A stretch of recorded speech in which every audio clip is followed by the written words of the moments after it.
안녕하세요. 인지심리학자 이국희 교수입니다. 오늘은 부의 증가인가 사회경제적 지위의 향상인가 이 질문을 다뤄볼게요. 이것만 하면 행복해지겠지, 이렇게 되면은 행복해지겠지, 살다 보면 이런 생각을 마주칠 때가 많이 있습니다. 그리고 이런 종류의 생각 중에 자주 마주치는, 빈번하게 마주치는 것 중에 하나가 돈 많이 벌면 행복해지겠지 아마일 거예요. 연구 결과를 보면 아주 틀린 건 아닌 것 같아요. 세계적인 경제학자 이스털린이 2001년에 출판한 연구에 따르면은 소득이 높을수록 행복 수준도 높아집니다. 여기 표를 보시면 연소득 1000만원 이하, 그리고 1000만원부터 2000만원, 2000만원에서 3000만원, 3000만원에서 4000만원, 4000만원에서 5000만원, 5000만원에서 7500, 7500 이상 이렇게 구간을 나눠서 행복을 not too happy, 별로 행복하지 않아 0점, pretty happy, 좀 행복해 2점, very happy, 아주 행복해 4점 이렇게 평가한 거거든요. 여기 보시면 알겠지만은 연소득이 낮을 때가 1.8점이고 높아질수록 조금씩 2.3점, 2.5점 올라가다가 7,500 이상에서 2.8점으로 가장 높아지죠.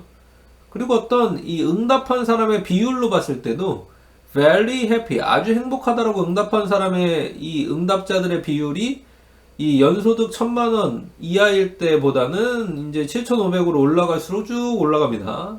근데 반대로 not too happy, 별로 행복하지 않아라고 응답하는 비율은 이 연소득 7500에서 1000만원 이하로 내려갈수록 오히려 많아지죠. 그러니까 very happy라고 응답하는 사람의 비율은 소득이 높을수록 증가하는데 행복하지 않아, not too happy야 라고 응답하는 사람의 비율은 소득이 낮을수록 증가하는 거예요. 그래서 이 연구만 본다면은 역시 돈이 최고야, 돈 많으면 행복해, 이렇게 생각할 수 있죠. 돈과 행복이 거의 정비례하잖아요.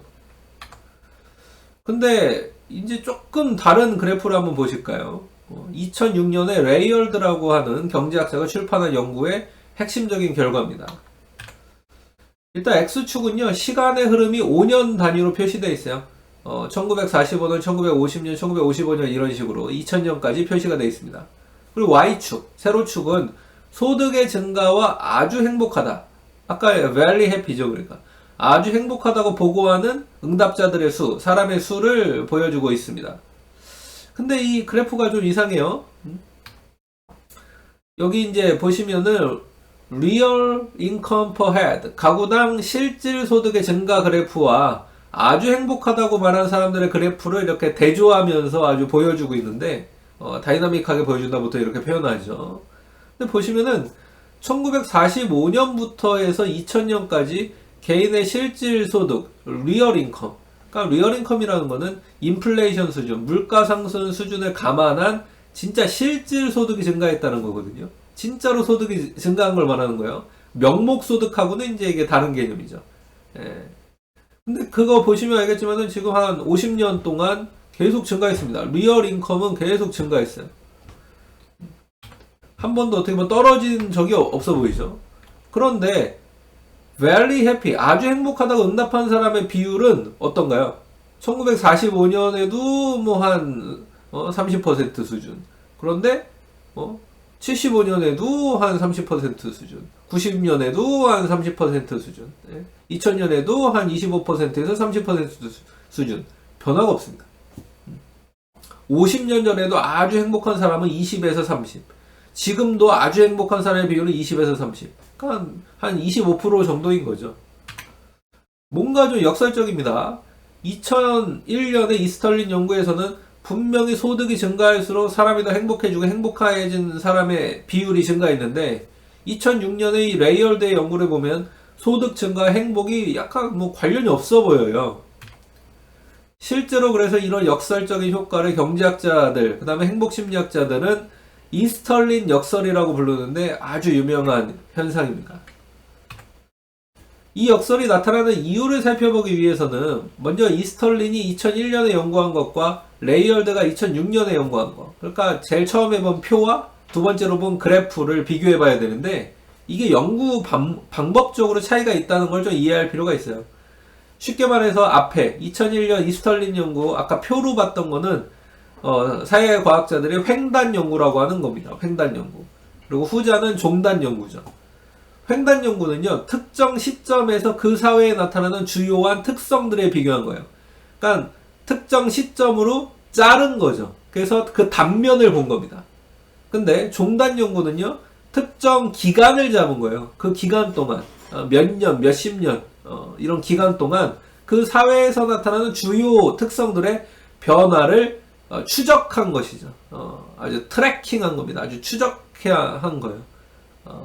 그래서 횡단 연구는 약간 말 그대로 단면을 특정 시점에서 그 단면을 본 거라면은 종단 연구는 쭉 이어지는 어떤 큰 그림을 좀 보게 되죠. 이런 전제를 두 연구의 결과를 좀 비교해 보면요, 돈과 행복의 관계에 대한 횡단 연구는 일단 돈이 많을수록, 연소득이 많을수록 행복한 사람이 많다는 걸 발견한 거예요. 그런데 돈과 행복의 관계에 대한 종단 연구는 돈을 지금보다 많이 벌게 됐다고 해서, 실질 소득이 증가했다고 해서 그 사람이 지금보다 더 행복해지는 것은 아니다, 이걸 발견한 겁니다. 그러니까 사회 전체적으로 봤을 때는 이 돈이, 연소득이 적은 사람보다 많은 사람이 그래도 객관적으로 봤을 때 행복해요. 그런데 내 개인의 수준, 한 사람 한 사람 그 개인의 수준으로 봤을 때는 내가 5년 전보다 지금 더 돈을 많이 벌고, 또 어떻게 보면 10년 전보다는 더 많이 벌고, 그렇다고 하더라도 그 사람 개인의 행복 수준은 크게 변화하지 않았을 수 있다는 얘기예요. 횡단적으로 봤을 때 돈과 행복은 정적인 관계가 있는데, 종단적으로 봤을 때, 종단적으로 한 개인의 행복을 추적해보면은 관련이 없다, 이 얘기입니다. 어떻게 이런 결과가 나올 수 있을까요? 여기서 바로 사회경제적 지위의 이 소셜 이코노믹 스테이터스의 이 이동성, 특히 이제 어떤 소셜 클래스, 사회적 계층이죠. 계층의 이동성이라는 개념이 등장합니다. 심리학적으로 보면은 사회 비교와 상대적 박탈감, 이런 개념도 사용할 수 있겠어요. 무슨 말이냐고요? 한 개인의 소득이 과거보다 증가했다는 사실 그 자체가 그 사람의 행복에 미치는 영향은 미미하다는 뜻입니다. 왜냐하면 같은 기간 동안에 다른 사람의 소득도 증가한 거거든요. 자, 최근 10년 동안 내 실질 소득이 늘어났다. 이건 사실이에요. 팩트입니다. 그러나 같은 기간 동안에 다른 사람들도 비슷하게 소득이 늘었어요. 그래서 10년 전의 나의 사회경제적 지위나 지금의 사회경제적 지위 별로 달라진 게 없고요. 15년 전에 나의 어떤 사회적 계층이나 지금의 나의 사회적 계층은 크게 달라지지 않은 거죠. 그때도 10년 전에도 15년 전에도 난 여전히 상대적 박탈감을 느끼고 있었고, 지금도 여전히 나는 상대적 박탈감을 느끼고 있습니다. 그래서 돈을 지금보다 더 많이 벌었지만 반드시 행복하진 않은 거예요. 그런 돈이 많을수록 행복해지는 횡단 연구의 결과는 어떻게 설명해야 될까요? 어떤 사회에서든 사회경제적 지위가 높을수록 행복해진다는 것을 보여준다, 이렇게 설명해야 되겠죠. 돈 자체의 효과가 아니란 얘기입니다. 다른 말로 하면 돈은 사회경제적 지위를 반영하는 거지 돈 자체, 연소득 자체가 행복이 아니란 얘기죠. 실질적으로 사회경제적 지위가 높아지고 실질적으로 사회계층이 높아지면은 진짜로 더 행복해질 수 있었겠지만은, 단순히 내 실질 소득이 증가했다고 해서 더 행복해진다? 그건 아니라는 뜻입니다.